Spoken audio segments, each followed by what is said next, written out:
All right, I'm here today with Blake Hawkins on the first shift instructor here. We're talking about 7-12 life and what that is. First of all, let me explain for some of you guys that don't understand what 7, there's 7 days in a week, 12 hours a day. So 7-12s mean that I'm pulling 84 hours a week.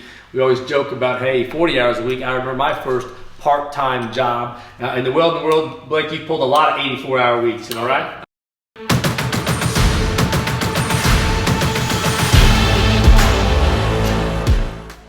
Oh yeah, all the time.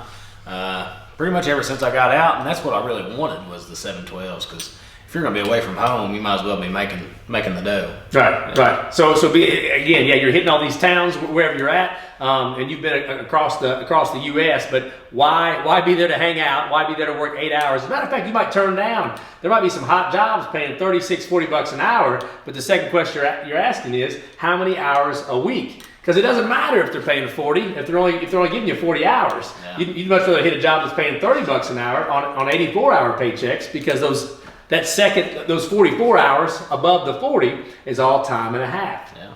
So talk to me about 7-12 life. What's it like to be out there and living that for you? I mean, it's a big change from what you're used to in high school. I'll put it that way. High school, you're just used to showing in at 8 o'clock to 2, 3 o'clock and then going home. But I mean, you show up 6 o'clock in the morning, work till 6 o'clock at night. All you really got time to do is just take a shower, go home and eat, and go sleep, and get up and do it again. And but I mean, we're all in it to make a living and to make a future for ourselves. And I think the 7-12s, I mean, looking forward, if it was 60 hours a week compared to 84 hours a week all the time, I'd pick the 84. Yeah. Just to be making the money. Like you said, if you're gonna be away from home, then do it with a purpose, so to speak. Yeah. You might as well be, again, making it the biggest checks you can make. If I ain't working, if I ain't making money, I'm spending it. That's what. There you go. That's yeah. There's only two ways in life, right? If you're not making money, then you're spending it, regardless. Either way.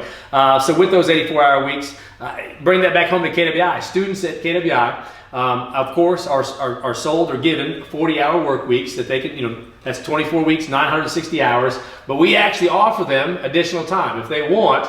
A second shift guy could come in early and weld on your shift. A first shift guy could stay late and weld as much as he wants. They could be pulling 16s if they wanted. What advice would you give students, Blake? I would give them the advice to do it.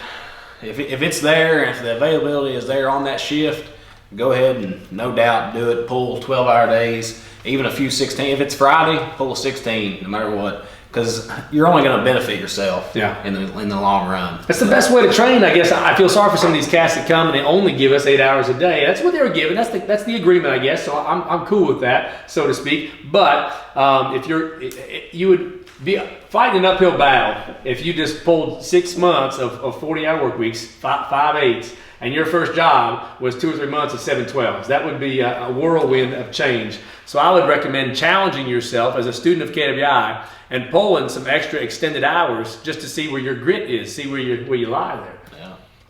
All right, so that's me and Blake talking about 7-12s and what we recommend for students coming to Kentucky Welding Institute.